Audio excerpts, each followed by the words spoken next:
बिस्मिल्लाहिर्रहमानिर्रहीम। क्लास 7 का आज हमारा 12th लेक्चर है, जिसमें हम एक्सरसाइज 1 के हमारा जो MCQs क्वेश्चन है, मल्टीपल चॉइस क्वेश्चन जो हैं वो हमारे रह गए थे, हम उनको कंप्लीट करेंगे।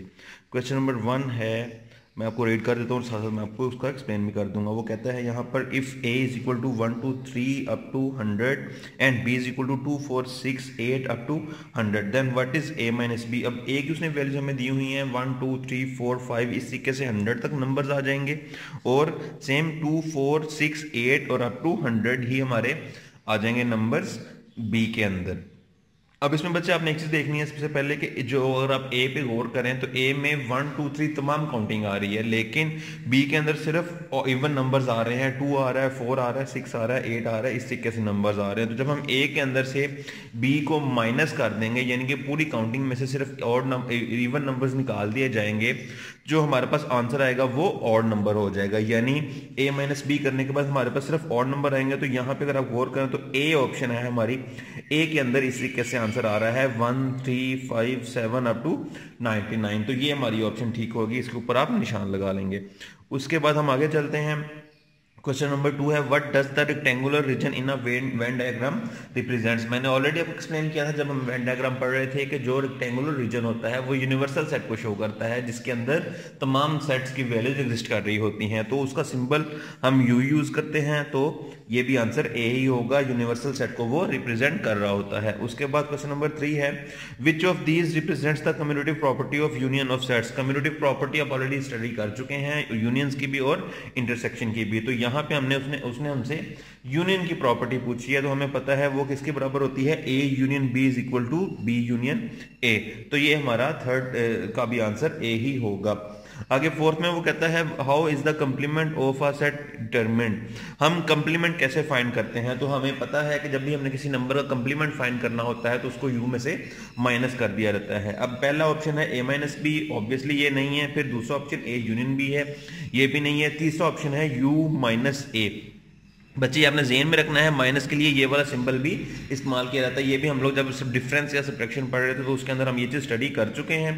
तो ये आ जाएगा u माइनस ए। उसके बाद इसका क्वेश्चन नंबर 4 का आंसर सी हो जाएगा। उसके बाद क्वेश्चन नंबर 5 है which of this is the property of equivalent sets. हमने बताना है कि इनमें से कौन सी इक्विवेलेंट सेट की प्रॉपर्टी होगी। ए है they contain the same elements, number B है they contain the same number of elements, C है they are null sets and D है they cannot be paired in 1-to-1 correspondence.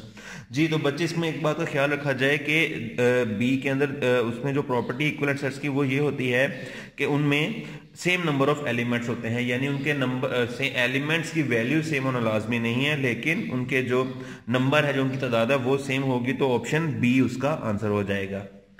तो बच्चे आपका यहाँ तक ये चैप्टर नंबर 1 कंप्लीट हो गया है, इसको आपने अच्छे तरीके से प्रिपेयर कर लेना है। अब हम चलते हैं चैप्टर नंबर 2 की तरफ, वो है रेशनल नंबर्स का। अभी तक बच्चे आप लोग इंटीजर्स और नंबर्स को पढ़ चुके हैं। इंटीजर्स और डिफरेंट टाइप्स के नंबर हम लोग, जैसा होल नंबर होता है, नेचुरल नंबर होता है, उनको आप लोग ऑलरेडी स्टडी कर चुके हैं। आगे हमारे पास एक न्यू टाइप आ रही है जिसमें हम लोग फ्रैक्शंस जो होते हैं, जो बटे की शक्ल में या पॉइंट्स की फॉर्म में आंसर आ रहे होते हैं, उसको भी इंक्लूड करते हैं। तो अब इसमें क्या होगा, सबसे पहले हम थोड़ी सी रीडिंग कर लेते हैं। जैसा कि आपको नजर आ रहा है, नेचुरल नंबर्स और counting numbers are numbers that can be observed in the nature. ये वो नंबर्स हैं जिनको हम नेचर में काउंट कर सकते हैं। फॉर एग्जांपल अगर आपको कहा जाए स्टार्स काउंट करें, तो आप 1 2 3 4 इसी के स्टार्स काउंट करेंगे, या प्लांट्स काउंट करने को कहा जाए आपको, या लीव्स काउंट करने को कहा जाए, या जमीन के ऊपर इंसेक्ट्स को काउंट करने के लिए कहा जाए, तो आप 1 2 3 4 ये नंबर्स यूज करेंगे। तो ऐसे नंबर्स को नेचुरल नंबर कहते हैं। बच्चे आपने ये वैल्यू याद भी करनी है। इसको n से हम शो करते हैं और इसकी वैल्यू होती है 1 2 3 4 एंड सो ऑन। इसके अलावा आगे दूसरे नंबर आ रहे हैं whole numbers. Whole numbers include natural numbers and zero. अब नेचुरल नंबर के अंदर अगर हम शुरू में सिर्फ एक जीरो लगा दें तो वो फिर होल नंबर बन जाते हैं। तो उसको फिर हम कैसे लिखेंगे, सबसे पहले इसका सिंबल आएगा, होल नंबर को हम W से शो करते हैं और इसकी वैल्यू हो जाएगी 0 1 2 3 एंड सो ऑन। तो बच्चे इस तरीके से आप नेचुरल नंबर और होल नंबर के सेट को, दोनों वैल्यूज को याद कर लेंगे। आप ये नेचुरल नंबर का सेट भी याद करेंगे, इसको n से शो किया रहता है, और होल नंबर का सेट भी w से शो किया रहता है। दोनों को आप स्टडी करें, इनको समझ भी लेना और आपने याद भी अच्छे तरीके से कर लेना है। आगे नेक्स्ट चलते हैं। वो कहता है when a natural number is subtracted from another natural number sometimes the result is an integer और इंटीजर इंक्लूड्स पॉजिटिव और negative numbers along with zero. जी, तो आगे नेक्स्ट हमारी टाइप आ गई है इंटीजर्स की। बच्चे इंटीजर्स ऐसा नंबर होता है जब जब हम दो या दो से ज़्यादा नेचुरल नंबर्स को सब्ट्रैक्ट करते हैं, उनको माइनस कर देते हैं, उनका डिफरेंस फाइंड करते हैं, तो उनमें जो आंसर आता है वो पॉजिटिव भी आ सकता है और नेगेटिव भी आ सकता है। यानी हमारा जो नंबर होगा वो पॉजिटिव भी हो सकता है और नेगेटिव भी हो सकता है। इस चीज़ को आगे एक्सप्लेन भी मैं आपको हल्का सा कर दूंगा। वो लेट्स सपोज इस तरीके से आप लोग ऑलरेडी भी पढ़ चुके हुए हैं। अगर मैं छोटा सा एक नंबर लेता हूँ 5 और मैं कहता हूँ इसमें से आपने 10 को माइनस करना है, तो आमतौर पे तो हम ये कहते हैं कि बड़ा नंबर ऊपर रखा जाए, लेकिन अब हमने बड़े नंबर को माइनस करना है छोटे नंबर में से, तो आंसर जो हमारा आएगा वो डिफरेंस का 5 होगा, लेकिन हम इसको साथ माइनस का सिंबल भी यूज करते हैं। तो ये एग्जाम्पल आपकी सिर्फ अंडरस्टैंडिंग के लिए है। तो जब छोटे नंबर में से बड़ा नंबर माइनस किया जाता है तो जो उसका डिफरेंस होता है उसका हम सब्ट्रैक्शन का या माइनस का साइन यूज करते हैं। तो इस तरीके से हमारा, अगर आप देखें तो आंसर हमारा माइनस में आया है। इट मींस कि ये हमारी जो वैल्यू है वो अब नेगेटिव हो जाएगी। तो इस तरह के नंबर्स को शो करने के लिए फिर हम इंटीजर्स का इस्तेमाल करते हैं।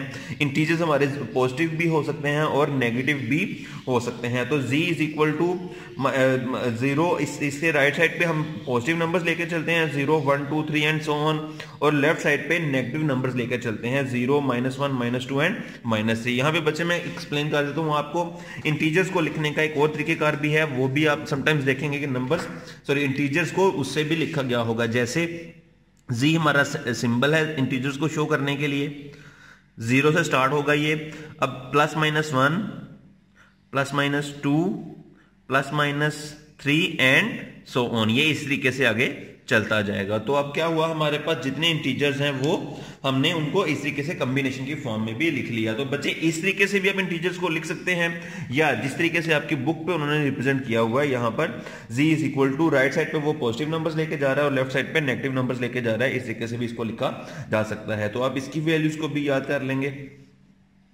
जी। आगे चलते हैं हम rational numbers on the number line. अब बच्चे यहाँ पे आ गया है रेशनल नंबर्स। अगर हम गौर करें तो जैसे यहाँ पे वो बता भी रहा है, what happens are natural number when it is divided by another natural number.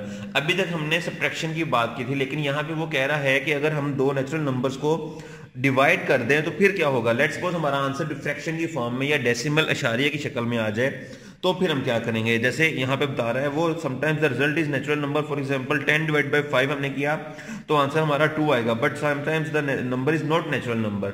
अब नेचुरल नंबर हमारे एग्जैक्ट नंबर्स होते हैं 1, 2, 3, 4, 5, 6 वगैरह, लेकिन जब हमने 9 डिवाइड बाय 12 किया या 3 डिवाइड बाय 4 किया तो आंसर हमारा वो नंबर नहीं आ रहा, ये नंबर 0 और 1 के दरमियान में कुछ डेसिमल की फॉर्म में होगा। तो इस तरह के नंबर्स को शो करने के लिए फिर हम इस तरह के नंबर्स को हम रेशनल नंबर्स कहते हैं और उसको यहाँ पे अब हम रिप्रेजेंट करेंगे। सबसे पहले वो हम बता रहे हैं rational numbers are the numbers that include integers and fractions.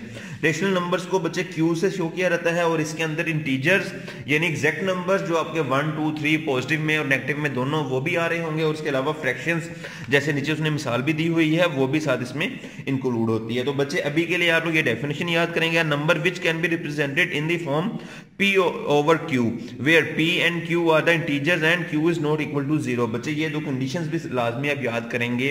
पहली ये है कि P और Q को इंटीजर्स होना चाहिए और दूसरी Q को इक्वल टू 0 नहीं होना चाहिए। तो फिर इस नंबर को हम रेशनल नंबर का नाम देंगे। और इसका सिंबल उसने ऊपर ऑलरेडी बता दिया है। रेशनल नंबर को हम किससे शो करते हैं, Q के साथ। तो बच्चे यहां तक आपने ये लेक्चर कंप्लीट अच्छे तरीके से याद कर लेना है, ये डेफिनेशन भी याद कर लेनी है और लास्ट पे जो हमने ऑब्जेक्टिव सॉल्व किया था उसको भी आपने प्रिपेयर कर लेना है। Thank you.